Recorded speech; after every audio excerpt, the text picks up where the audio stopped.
Okay, hi everyone. My name is Samantha LaSalvia. I am a senior admissions representative here at Chamberlain University. I do want to welcome everyone to our Commit to Care webinar. Um, so we've started this series to have our Chamberlain student and alumni share what it's really like to step forward towards rewarding careers in nursing. Nurses are needed now more than ever, and there has never been a time to pursue a career in healthcare.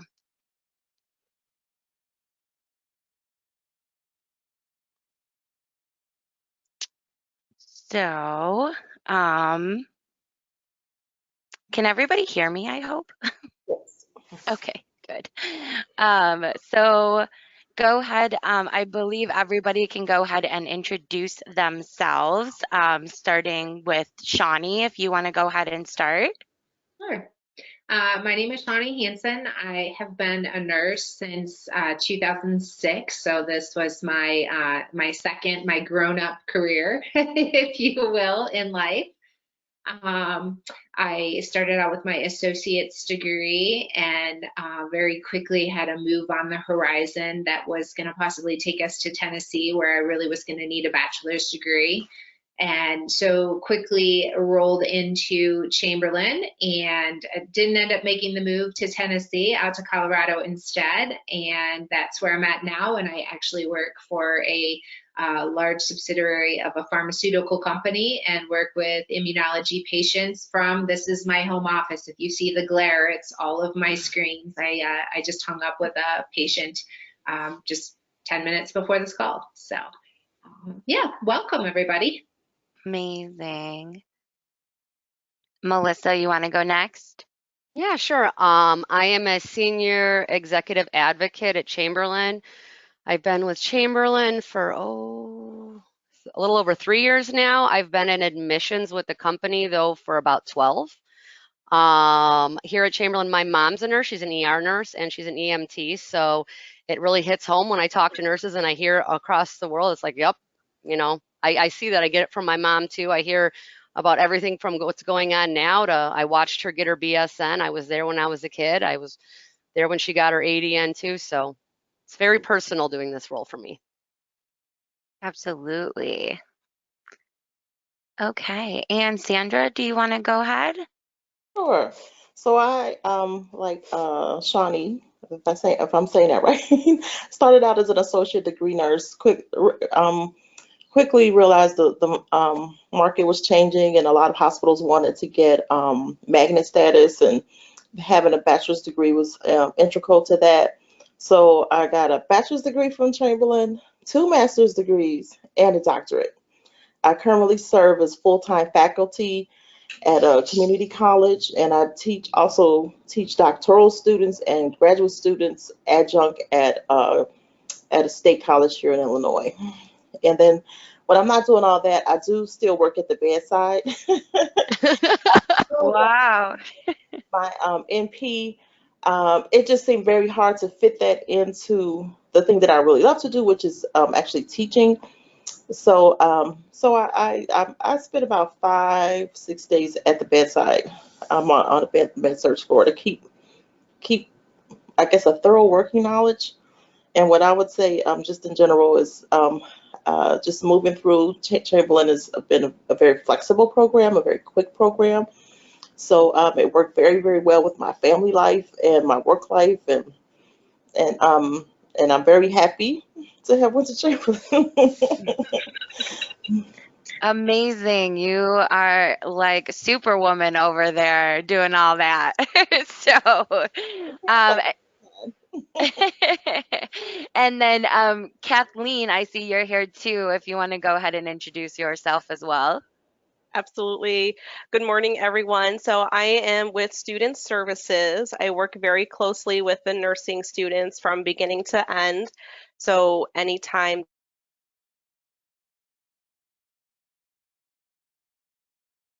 I don't know if it, Uh-oh, she Frozen froze a technology. little bit here. Well, at least it wasn't me. I'm like, is it my computer? No, she froze a little bit. Kathleen, if you can hear us, you're frozen.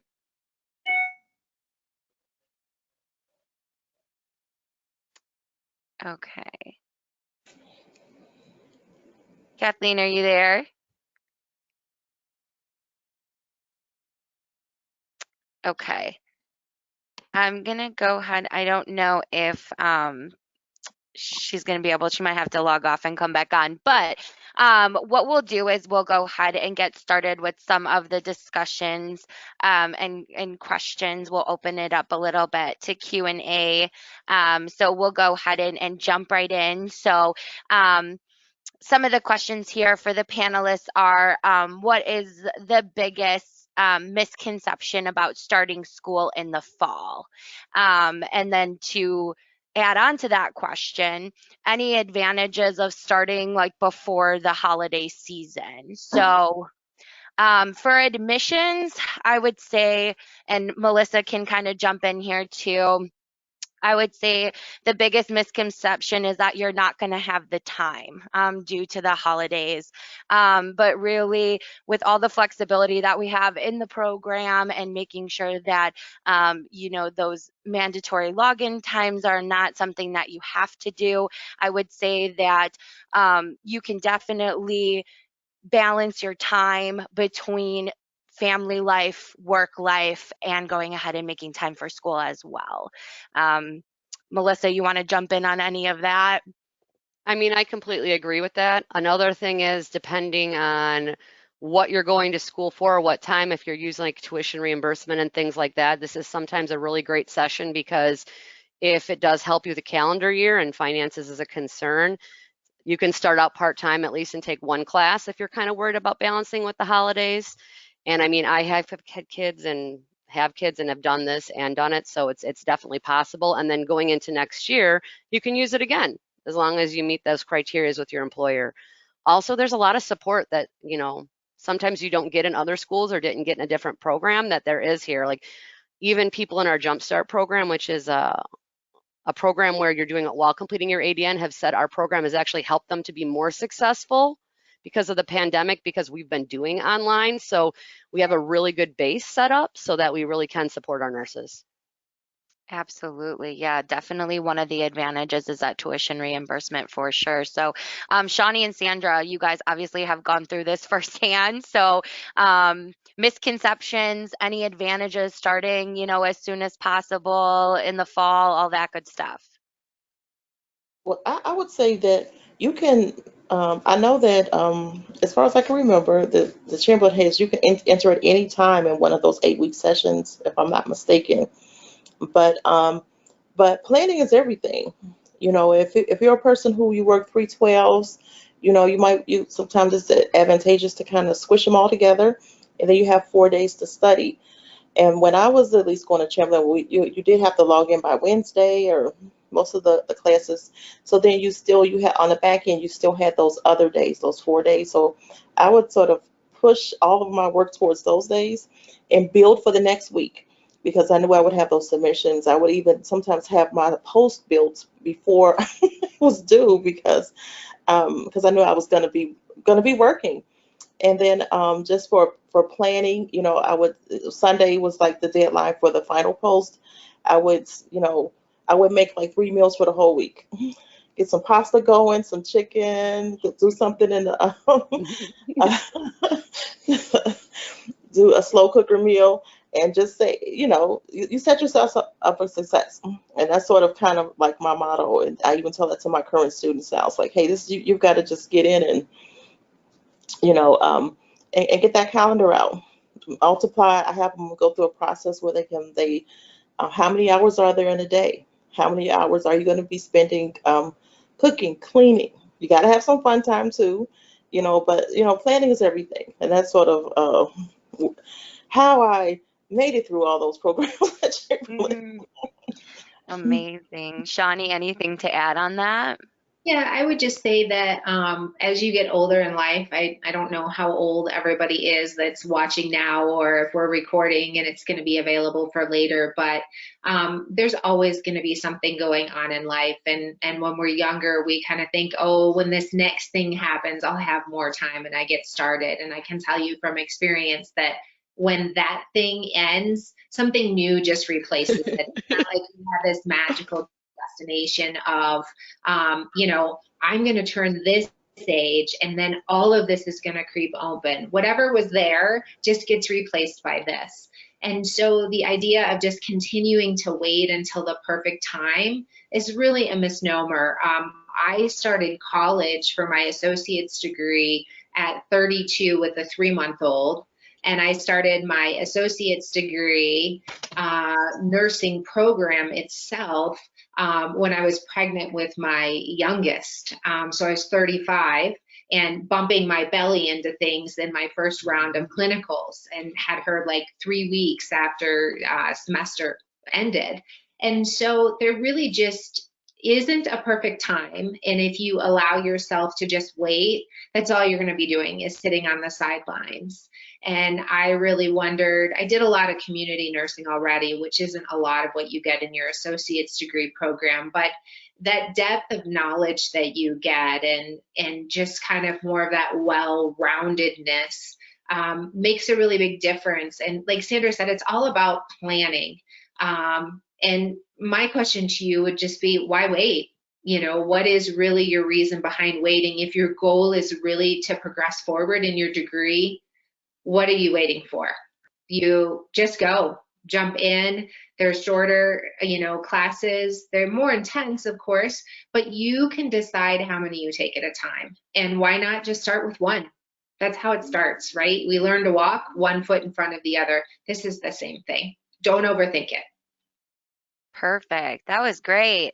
So, kind of to just bounce off of what we were just saying, one of the questions were, you know, if you use tuition reimbursement, what are the benefits of starting courses before the new year? So, Melissa, I know you touched base on this a little bit, but basically, I mean, you are getting, if you want to do one class, you want to do two classes before, like some of the employers, you know, they do it per calendar year. So for the upcoming November session, you're getting a class or two in before it goes ahead and revamps in January. So you're utilizing that amount of tuition reimbursement, you know, for that 8-week session before the holidays hit, the major holidays, you know, all of that, and then kind of being able to revamp it and use it then all year round during the January session. So I know everyone kind of already mentioned that. So that was definitely something I wanted to hit on again. Like you said, Shauni, why not now, right? So that definitely is big. So a couple of other questions here are, what resources has Chamberlain provided you that can assist, you know, busy nurses in prioritizing their education this year? So I know Shauni and Sandra, you guys are alumni. What resources did you tend to utilize the most when you were students? Well, definitely the library. I mean that it's really compared to some schools, you don't get a lot of resources, but that library is deep. And I mean I can make a comparison with the it was just as good as the University of Chicago library in terms of the resources that I needed. And then having I still have my bookshelf, my online books. Mhm. So I'm having to, you know, you can just take your phone with you and you've got your books. So, you know, that was very helpful, you know, waiting in waiting rooms or going here, going there, being at a party and kind of looking, oh, let me look at this, you know. So those things, the technology. Chamberlain leverages a lot of technology to help students. So I would say that. Definitely. Shauni? And I would agree with the technology piece. For me, definitely having the access to the things that you need to write papers and research and do that sort of thing. But I, much like, you know, Sandra was saying in the beginning, was really getting in with those instructors and knowing what was expected of you over that, you know, I think it's 8 weeks. It's been a while. Like I said, I think it's about 12 years since I finished my bachelor's degree. But just really knowing what you needed and being proactive and really engaging with those instructors and, you know, staying on top of and with them. What does my week look like? What do I need? Where can I work ahead? And so those instructors being your resource, keeping that open line of communication, because there are some classes that you're going to be taking that have nothing to do with nursing. That's part of that, getting that well-rounded degree outside of the associate's degree. And that's just a different kind of situation. And you're probably going to find you're even a different kind of student than some of those other people that are in the class. There's a different path for us as nurses. We know going in for your associate's degree, if that's the route you went first and you're looking, it's different than going and getting a degree in marketing or anything outside of the medical field. So that's another thing too, having resources of friends or people at school who understand what you're going through, because it's a different beast than it is for other college education. Absolutely. Kathleen, I see that you're back on. Great. I know we had some technical problems there, but Melissa, I know, like obviously we in admissions know that there are multiple resources available. Do you want to touch on some of the other resources that are available as well? I hear a lot of my nurses liking the library. The tutoring or 24-hour technical support, because some nurses have very strange hours or go in with extra time. I know right now my mom has got a ton of that where she's working. So really having the flexibility to get support really at a lot of different hours of the day is helpful. Response time I know is a big thing. I've never had a nurse complain to me. And I talk to ones that I've even going from RN-BSN to MSN and Jumpstart, where their instructors get back to them and then truly care that they're doing it, because our instructors are nurses. So that's a really good thing where they get that valuable feedback. I know that's been important. Obviously, the no testing in nursing classes, I know a lot of our nurses love that. I know that that's a pretty important one. And I know not everyone gets all nursing classes, but a lot of situations that does happen with too. And I know that's something that I hear a lot of my nurses and my students loving, is that piece as well. Yeah, absolutely. Great. So then it looks like, a lot of the questions here as well with the Chamberlain support have to do with, are you able to preview the courses before you start them? So I'll just kind of touch base on that one. We do before, as you're going through the admissions process, you go through, you talk with somebody like Kathleen in student services, and then we in admissions go ahead and register you for your first 2 sessions there. So with that, there is something called Preview Week. Preview Week is normally given to students who register prior to classes beginning. During Preview Week, it is normally the week before classes begin.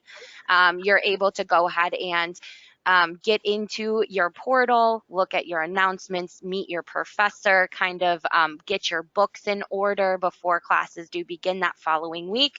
So you can go ahead and preview the course before you do start them, which is really helpful, I think, for students to kind of get prepared and get in that mindset of starting school. So that is something that we do have, and I believe a lot of nurses really like that portion of getting to know what to expect going into courses, especially if you've been out of school for a while. So and then it does, let's see, and then it just says, and maybe Kathleen can take this one, what tools can you utilize to actively monitor your degree progress?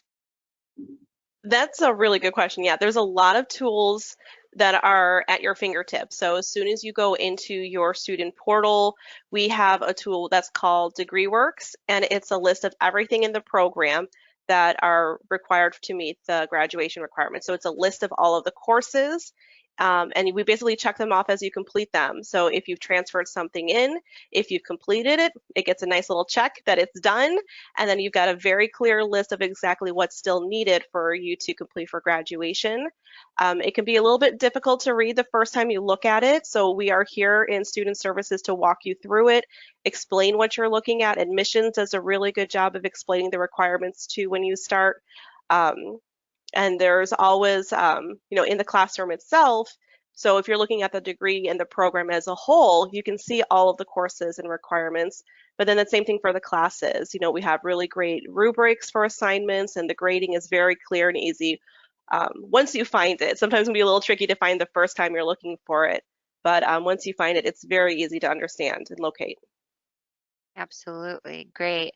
So at this time, I'm going to go ahead and open up the floor to anybody who is in here that might have additional questions on maybe some of the stuff that we have touched based on already, or if you have questions on process or anything of that nature, please feel free to go ahead and type your question in the chat.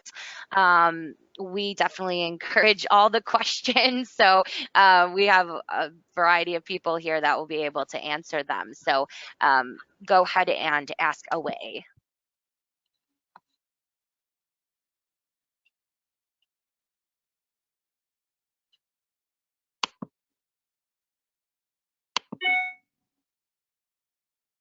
Okay.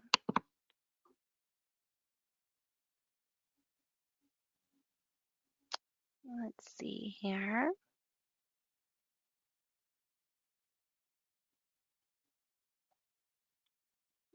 Okay, so it looks like we might have a question. 1 second. So basically, it's what strategies do you use to balance work and life during the fall? Now, I know Shauni kind of touched base a little bit on this, but anybody want to go ahead and take that? Take that Sure. question? Yeah, Yeah. go ahead. So I think again, it is, I don't remember having a preview week, but it's been almost a dozen years. So, that's probably a good reason why, and that may be something new. I think really knowing and understanding what you have, when you have it, deadlines, when things are due. Now technology is even bigger than it was 12 years ago. So, putting those reminders in your calendar, like Sandra said, I mean, I used to do things, I'm a visual learner, so I'm a note card kind of girl. So if there were things that I needed to learn or figure out, it would be on that. And I would use those at stoplights or, whatever the case might be when I had a break. But really just mapping that out. And again, like Sandra said too, like front loading things. So if you have free time sitting down and maybe getting ahead, or maybe there's not extra free time, but actually scheduling a date in your calendar for anything important in your life, school, a date with your husband or wife or significant other, because it's important. So if it's important, schedule it and honor that and know that that is that time and it's set aside for it and nothing is going to get in the way. So, if there's kids that need to be taken care of, then that's on somebody else at that time or whatever the case might be. But just scheduling and honoring that time, you can definitely make it happen. You just have to be organized. Absolutely. Organization is big when you are going back to school. I've done it myself. So going back is always, getting started is always, I think, the most difficult part. Once you're in, you're in. So just kind of pushing yourself and making sure that you're prepared by staying organized is a big thing. Melissa or Kathleen, do you guys have anything to add? I mean, I would say that when they think about this as a holiday session, I don't know how many people, Halloween's one day. It's one day and it's in week one. And after that, it's Thanksgiving. And that week, you'll know what's due in preview week. So you legitimately can plan for that. Outside of the discussions, you can work with your instructor and you can get those things done. You're not in classes at Christmas and you're not in classes at New Year's. That's a new session. So really the biggest holiday is Thanksgiving out of all this. And again, you have ample opportunity to be able to plan for that. Or, I mean, talk with your student support advisor, talk with your admissions representative, and you guys can talk about a course and different courses, and student services can look up and see when things are due and help you to be able to plan out your schedule too, because not every class is the same. Yeah, that was a really good idea there, is if you are being proactive and using preview week, that's the best time before class even starts for you to start looking at your schedule. What do you have coming up in the next 8 weeks at home? What do you have coming up at work? Where are you going to make the time to do your assignments and do your studying, and scheduling it ahead of time? That whole preview week is fantastic just for getting yourself organized and really thinking about when you're going to be doing the work. And then, yeah, absolutely, like they were both saying, reach out to us in student services. Maybe we can help you pick out a class that is more, it works better with your schedule, because different classes do have different assignments during different weeks. We can take a look at that and help you pick out the one that works best for your time. Whether it's a nursing course or a general education course, sometimes they work better at different times for you, and we can help with that. Perfect.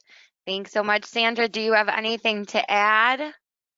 Well, just if you make sure you examine your syllabus, see what is due when, and just see if it's a heavier assignment that you know that you're going to have time for in the middle of the course, start working on it then. Or so it's not like this big build up and you have to deliver. So I just say just look at the syllabus and see what you have to what your deliverables are, and whatever those deliverables are, set up a good time for you to do them. And people generally know what space they have. And if you have holidays at work, use your holidays. Take the time off. Just take it off. You're never gonna get it back, so just take it off. Perfect advice. I love that. So, we do have another question. Now, this question, I do know sometimes we get campus students on here as well, but this panel mostly dealt with the RN-BSN online portion. So the question is, I know if you go full time during the day, I understand that we go to campus 2 or 3 days a week for about 3 hours. What does the typical week of school look like? Is the rest of the class time done online? So for the RN to BSN or the bridge program, if you are already a registered nurse and have an associate's degree, you will not be going on campus. It is an online program, so kind of what a typical week looks like for the online portion would be your professor normally posts in the beginning of the week. So correct me if I'm wrong, Melissa, but normally that's about Sunday. And then they go ahead and put everything on for that week. You will have basically until Wednesday at midnight to do your initial discussion. I know Sandra kind of mentioned that earlier. So you will be able to go ahead and have any day or time between Sunday and Wednesday to post. And then you would respond to a classmate or two, depending on the class, by Saturday at midnight. So that would kind of be a typical, I guess, discussion week. And then from there, there might be other things that are in the week, which would be told by the professor in the beginning of the week. If anybody else wants to jump in on that, if I missed something or anything like that. During the holidays, you're not required to post. I remember getting messages that would say you don't have to post like on Thanksgiving. No one's expecting you to. Yes, that's correct. Yes. Just yes. Let's go post. Yeah, right. While you're eating some turkey. No, you don't have to do So I know that. that there was an announcement if there was a holiday that they were that Chamberlain was honoring. You wouldn't have to post during that time. So no Yeah, pressure. yeah, absolutely. Melissa, anything? Yeah, your week goes from Sunday to Sunday, so plan it out and exactly with that. And even with COVID, I know some instructors always check your announcements, have had some more flexibility in that. So always making sure you're referring to your class and your instructor to see exactly what they expect. And then I would also say if anything goes wrong, making sure you reach out to them. People don't know if you don't tell them. I mean, if you're gonna not be able to make something or something happened or you were on a shift, these teachers are going to understand that they've done it too or are still are doing it. So just make sure the biggest thing is always communicating when you need something, want to turn something in differently or have to have some flexibility. If you don't ask, they don't know. Exactly. Shauni, anything? Kathleen? No, I think, Melissa said something too, that communication is key. I always reached out as soon as I had contact information for my professors and introduce myself, what I was working towards and what I was doing. And that's just one of the best mottos you can have in life, period, is, introduce, communicate, and, be present when you're there. Those are the best words of wisdom that I have, not just for this, but for other things as well. Somebody can't understand what you're going through if they have no idea you're going through it. And yes, it's important to have the technology piece, and you need to put those things in place for success, but sometimes life happens outside of that stuff. So if you've already introduced yourself and communicated, your professors know you're plugged in, and that's a big good way to start. So Yep, absolutely. Well, we are coming up to the end here. It is 10:30, believe it or not, that went by very fast. I do want to thank everyone for attending the Commit to Care webinar series. If you are looking to apply to one of our programs, you can go to our website, and that is www.chamberlain.edu. Select the program of your choice, and our admissions team, including Melissa and myself, will walk you through the process. We appreciate, thank you everybody who was here, Shauni, Sandra, Kathleen, Melissa, thank you. And I hope you all have a wonderful day. thanks, everybody. Thanks. Bye-bye. Bye. Thanks.